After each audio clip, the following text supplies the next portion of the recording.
Welcome to Fusing Topics with the Mikulka Group. We're over here at 275 Route 79 in Morganville, New Jersey. And of course, you can reach us at 855 Mikulka. And today, we're going to talk about the difference between a whole house generator and a portable generator, I think. Is that what we're feeling? No. I think we should just play. Let's have a little impromptu jam session right now. Like Elvis and Jerry Lee and how we talked about in our last episode. We're not going to do that either. Yeah. How's everybody doing, Johnny? Tell them about the contest. So we're sponsoring a contest with 106.3 Thunder, the cash call contest where you can call up and win $100. And you can win an additional $100 by logging onto our website and telling them the artist of the day. And you're eligible for the grand prize of a whole installation of a whole house generator and or the cash prize. I think I covered that pretty good. Well, you covered it. I don't know about good. Yeah, you definitely covered it.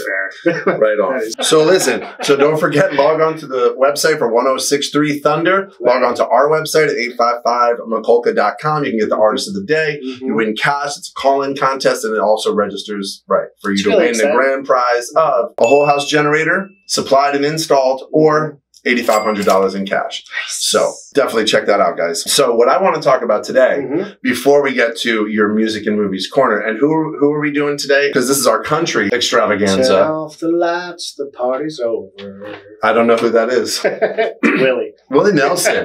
I know a lot of Willie Nelson songs, but I don't know that one. All right, so listen, I got to do some business. Okay, yeah, dude. Let me do some business, and then we'll get into this. All right, so listen, what is the difference between a standby generator and a whole house generator? So this is very simple, okay? You have one group of customers that says, I would like an automatic generator, but it doesn't have to do my whole house. It just maybe my sump pumps, maybe my freezers. I don't really care about the AC. Right. Just enough to get by. Right. But I want it to be automatic. Right. So that's not a portable. Automatic, but doesn't do the whole house. That's a standby generator. Okay. Right? It doesn't do your whole house. It does, the basics that you need to kind of survive. A whole house is exactly what it says it is. Now, in sizing a generator between a standby as opposed to a whole house, there's really one factor that drives whether or not you want a whole house or a standby, and that is central air. Yes. If you want central air, you need a whole house generator. Period.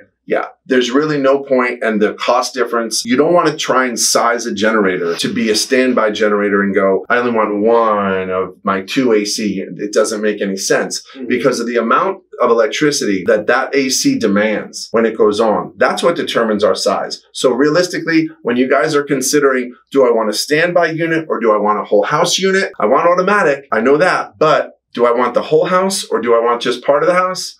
If you want AC, you want the whole house. Right. And that's really as simple as it gets. And that's what I tell everybody in the field, that it's a really simple decision. It's whether or not you want AC. And that was fast and quick because I want to talk about Willie Nelson. Right. Well, chances are if you're playing Trivia Pursuit and there's a music question, probably 90% of the time the answer is going to be Willie Nelson. Chances are the answer is going to be Willie Nelson. Well, that's a good thing to know, Christine. So when you're playing. Okay, so Willie he really was the founder of Outlaw music. Okay. He was sick of Nashville and said, I'm out of here. And that's, again, what Outlaw means. Outlaw means basically, like, we're breaking away from Nashville. Yeah. We're going to do our own thing. It was the punk rock of country music. I always thought that outlaw was defined by the sound. Like the fact that you were an outlaw.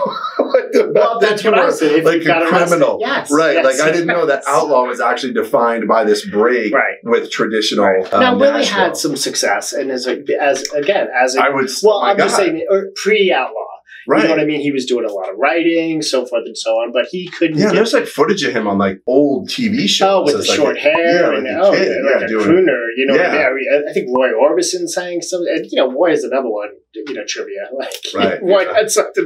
But whatever. A lot of people recorded his music. Yes. Yeah. So and it had great success. All right. So I'm going to tell you the first time I was introduced to Willie Nelson. Well, first my mother was a guitar. Well, she wasn't really a guitar player, but she played the guitar, right? So she would play Gentle on My Mind. Oh, sure. Stuff like that. And I didn't really know it was Willie Nelson at the time. Right. But the one album that my mom got that introduced me to Willie Nelson was that, like, the Family and Friends. Oh, yeah. Willie's family. It was like the... the road again. Yeah, sure. Yeah, and then, but my favorite song was not On the Road Again. Right. My favorite song was Take This Job and Shove It by Johnny Paycheck. Johnny Paycheck, Yes, right, who I mentioned in the previous, yes. All right, Johnny, why don't you give us an outro? Well, I just don't want to talk. You want to talk more? I want to talk more, yeah, because on that album that I can't seem to get the name of, there was a lot of great songs were on there, but one that I found really interesting was written by Shel Silverstein of The Giving Tree. Okay, he was a songwriter as well. Like, Shel Silverstein was a songwriter. Like, who knew? That guy, he's an interesting guy. Who's Shel Silverstein? Okay, I have to step in for a second. Pete, how do you not know who Shel Silverstein is? I never know anyone you guys talk about, and even I know who Shel Silverstein is. He's one of the most iconic authors to write children's poem books. I'm so surprised, and I can't believe I didn't call you out while we were filming. Okay, back to the video. Anyway, he's an interesting, you can Google it later. The dude collaborated with everybody. Willie Nelson. Oh my God, everybody. So, I don't know. He's an impressive cat. I guess we can intro out now and outtake, whatever. All right, guys. Well, listen, thank you for hanging out with us today. And please don't forget to look on the website of 106.3 Thunder. Don't forget to look on the website of 855 Mikulka for the Artist of the Day for the Cash Call contest, right? So that's, you can win some cash, win one of our nice t-shirts. Ultimately, you can win a generator or a cash prize. So definitely check that out. Thanks and stay well. All right.